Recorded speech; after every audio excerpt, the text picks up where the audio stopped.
Are you sick and tired of being sick and tired of remaining in the same spot day after day, month after month, and year after year? And you're trying to figure out what it is you can do to change things for the good? Today, I'm going to take you through a word called accountability. And when you take accountability for your actions and decisions, it's the first place that you got to get started.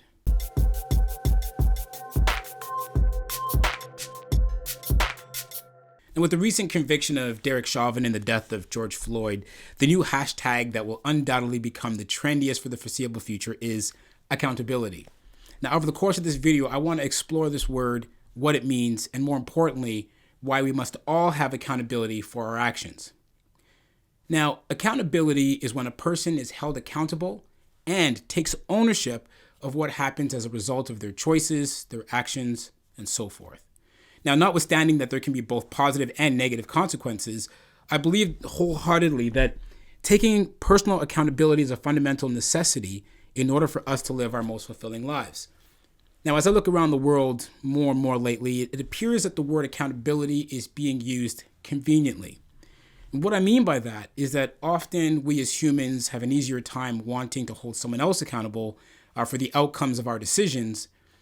But I argue that's called deflection, not accountability. Now, this applies in so many different ways. Let's see, in relationships, how easy is it to blame your partner for the breakdown of the relationship? We spend a lot of time focusing on what they did wrong, what they didn't do well enough or at all, so on and so forth. But how often do you sit back and remember that you are 100% responsible for your 50% of the relationship?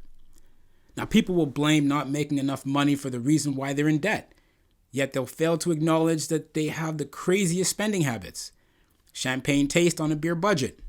They don't realize that personal finances is 80% habit. Now, I'm in several YouTube related groups and I hear people complaining all the time. I've been on YouTube for 6 months and I only have 50 subs. YouTube sucks. Meanwhile, they've made 3 videos and don't bother to put the work in to learn a basic word like SEO or even promote their own videos.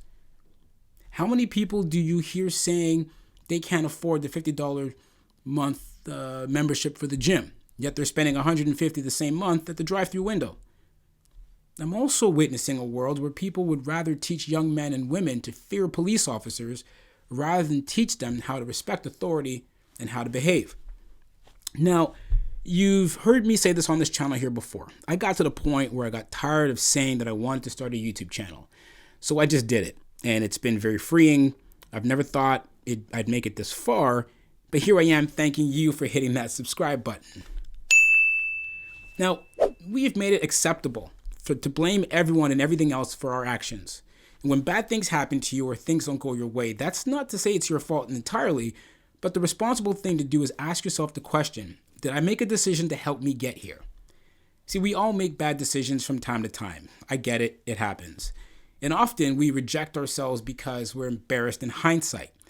You ever look at yourself and say, what the heck was I thinking? Or why in the world did I do that? You know, we have to stop playing the victim. When things don't go your way, stop playing the victim. Many people live in the victim mentality as a result of past traumatic experiences in their lives.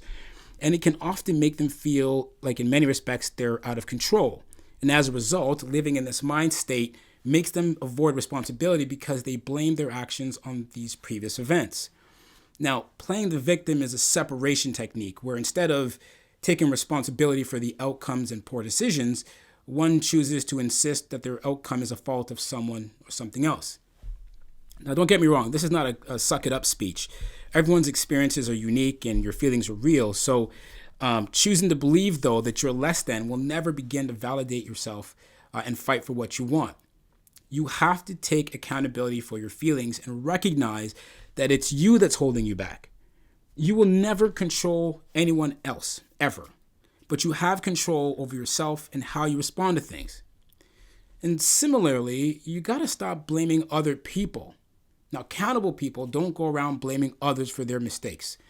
They don't take the time to go out of their way to blame other people, throw them under the bus, and they certainly don't hold anyone else accountable. Do you realize, though, that when you hold other people accountable for your outcomes, you're essentially leaving the power and control in their hands? Let me give you an example for a second. So I had an individual that I used to mentor, and this guy was a supervisor of a small crew, and he'd gotten to the point with one of his coworkers or one of his workers, and he felt that it was time for them to go. He'd had enough. He wanted them fired, and he wanted them out of there. And he asked me what he should do. So I asked him one question: "What's the outcome that you're looking for?" To which he replied that he really wanted to get rid of this guy. So we reviewed the situation, make sure he had all his paperwork in a row.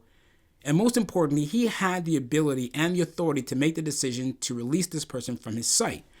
But instead, what he did, because he didn't want to do the dirty work, was he deferred the decision to his superior. So he sends the worker up to head office to go meet with the superior, believing that they would do the dirty deed and let the worker go. The following day, he's surprised because the superior had spoken to that individual, sent him back with one more chance. Now he's upset. Now he's complaining that he didn't feel supported. And I told him, you can't now, blame someone else for the outcome because you had the opportunity to be the creator of your desired outcome. You left it for someone else to do. That's not their fault. The point of the matter is that in life, many times we have the ability to control the outcomes of situations, but we put the control in someone else's hands and then have the audacity to blame them and be upset because we didn't get what we wanted. Instead, I would say that you need to be confident in what you want in life. And whatever it is that you want, hold yourself accountable for going after it. Now, I remember a time when I was a security supervisor looking to get selected for a promotion to a manager position. And I was the interim manager, but the job wasn't mine for sure. And at the time, I was in a uniform position, although the manager's role was in a shirt and tie. And I was having this internal dilemma. Do I continue working in uniform or should I act the part in the meantime?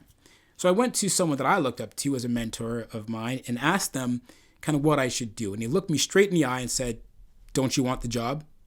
In other words, he was saying, dress the part now. Don't wait to be offered the job before they can see you in it. Let them see what you look like in that role before it happens. If you want the job, create the opportunity before it's presented to you. I thought that was clever. So I did that, and luckily enough, I got the job. Now, to this very day, that's been one of the biggest pieces of advice that I've ever received, and it's helped me in so many areas of my life. Now, once you know what you want, though, you, again, are responsible for taking the actions necessary to go after what it is you want. For every action or inaction, there's a reaction. And the sooner that you recognize just how much the outcomes in your life are predicated upon your decisions, the sooner you start holding yourself accountable for the choices, the quicker you'll start feeling much more fulfilled in life because you are taking control. So stop waiting for someone else to make the first move. Quit waiting to start your YouTube channel or whatever business venture that you're putting off. You're not going to pay off those debts if you don't commit to creating a plan, and you're not going to shed those 12 pounds by staring at the treadmill.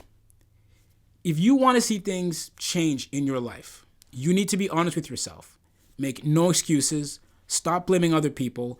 Know what you want and take action to create the life that you want. Now, here's my question of the day for you. What's the one thing you want to hold yourself accountable for? What is it in your life that you would like to see different results for? I want you to let me know in the comments. So go ahead and type them down there and let's start a conversation. Now listen, if you've enjoyed this video, I'd appreciate it very, very much if you could share with someone this video so that, if you know they can benefit from it, share it. And while you're there, hit the subscribe button and the like button. It's free. I'll see you on the next one. Peace and love.